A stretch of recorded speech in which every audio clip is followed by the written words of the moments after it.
So, guys, we just watched the qualifier one, and to everyone's surprise, RCB won. Obviously, that is not surprising, but RCB won in a very convincing way. They just blew out Punjab Kings. I think the way they started with the return of Hazlewood, the third pacer who picked up wickets. But before that as well, I think the way Yash Dayal and Bhuvi bowled upfront in the first couple of overs set the tone for the match. They, I think, had Punjab four down by the end of the power play, post which they did not have enough batting firepower left to score more than 140. I think 140, 150 would have been a great score on this pitch with the bowling that they have. Plus, there was no real scoreboard pressure on RCB because of which it was a clear coasting run chase. So, Naman, आपसे शुरू करेंगे. Firstly, let's discuss amongst ourselves कि Punjab match कहाँ हारी, toss पे हारी या फिर जब उन्होंने डिसाइड किया कि अटैक करके खेलना है बस. पंजाब वहां हारी जहां they believe that they could very well use the SRH approach with a few tweaks and get to where they want to. Correct.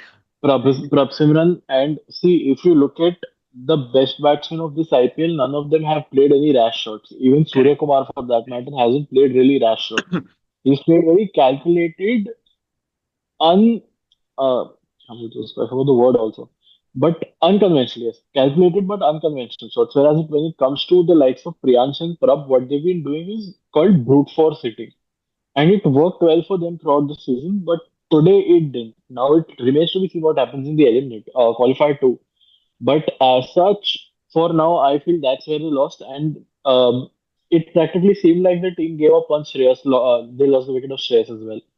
So it's see props to Punjab for building a very Indian core and everything.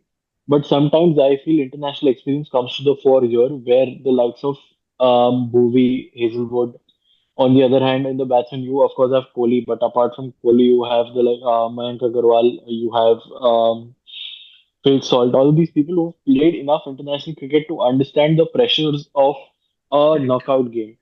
Correct. So I think it's more brute force, but also the fact that it's a really young team.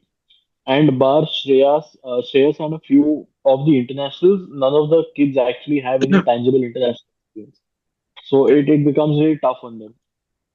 So, tell me one thing.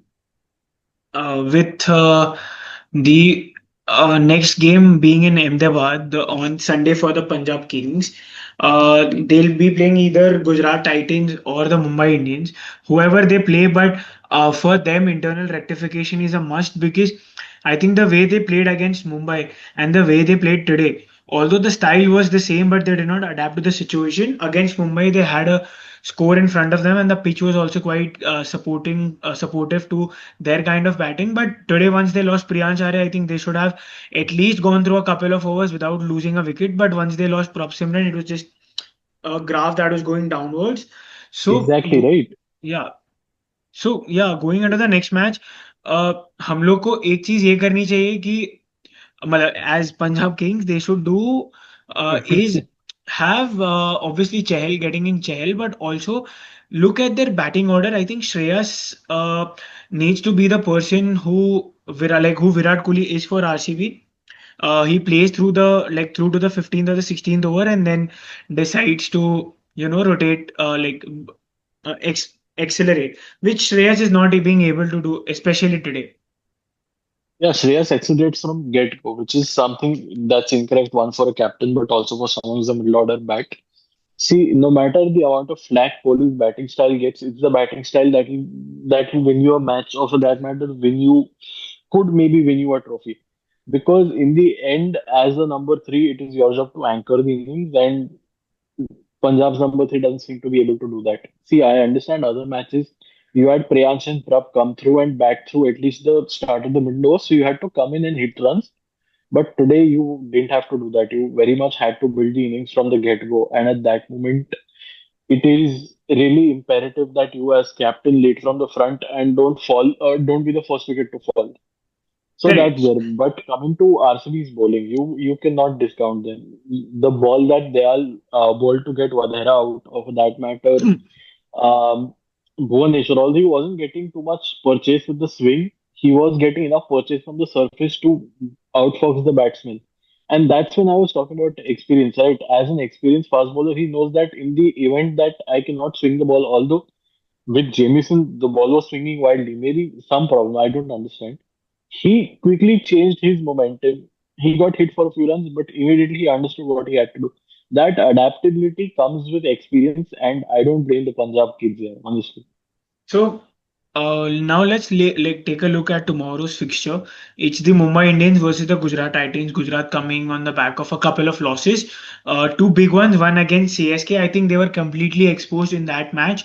And tomorrow, with Josh Butler not being there, it might be even more difficult for them to stop a rampaging Mumbai Indians, if you can say that. Obviously, a loss against Gujarat against Punjab Kings would have hurt Mumbai Indians because they were looking for a top two finish, and eventually it would have been MI versus RCB today. But obviously, they're reeling from that loss, and I think if they're playing again on a similar kind of wicket in Mullanpur, I think then it is a game for Mumbai Indians to lose because of their pace bowling attack.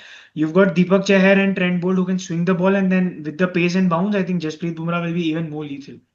So it's all to lose for Mumbai. But Naman, you please talk about Gujarat side as well. I honestly don't feel that it's all to lose for Mumbai. It's a very evenly poised match if it's the same pitch as today, considering you have Siraj and Prasidh. Prasidh, who's been in a rich vein of form this season, especially he's been part of the purple cap discussions, and you've seen the amount of the way he's been restricting the batsmen. Correct. Siraj, although he's not getting enough wickets, he's being crazy good with his consistency, restricting runs, enough dot balls. Like he's been in those figures, and that's great.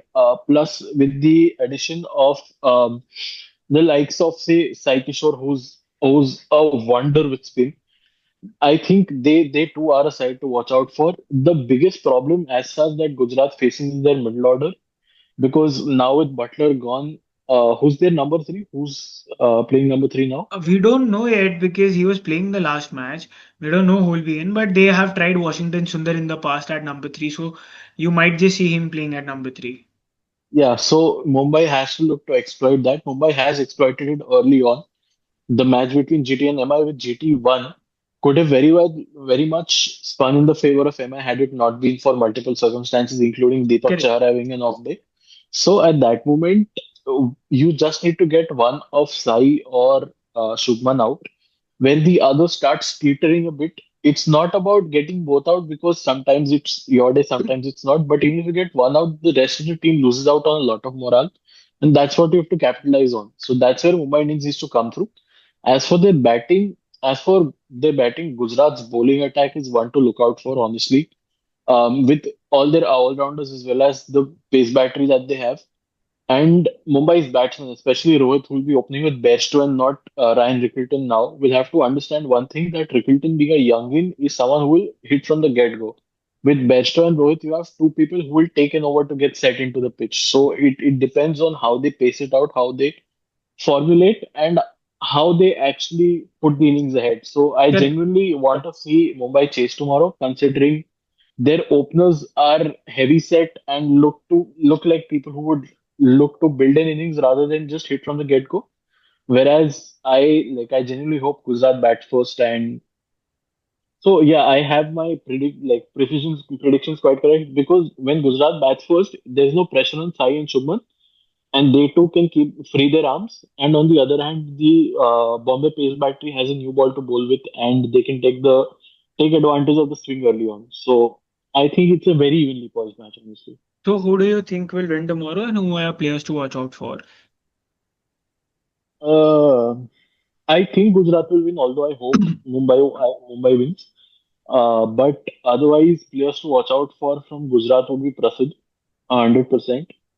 And from Mumbai, I think looking at today's match, I'm basing my entire worldview of Mullapur qualifiers on today's match. I'd say for Mumbai, it's going to be Johnny Bairstow. He's played here. He knows the pitch. He knows the ground well. So it's a good time for him to shine. So for me, I'll pick Mumbai to win.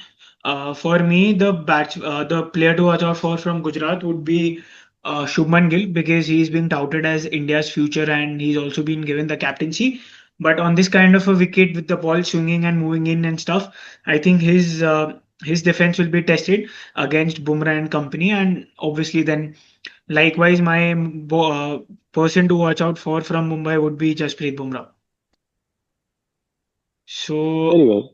So I think it's a very evenly poised contest, as you said, and whoever comes up against Punjab Kings on Sunday, it will be another great contest because Punjab will be looking for a sweet revenge and get like a way towards getting back into the finals. So with that, I think we guys will see you on tomorrow with the review of the match, and then on Saturday with the preview of the qualifier too. Thank you for watching. Bye, guys. Bye bye. Subscribe.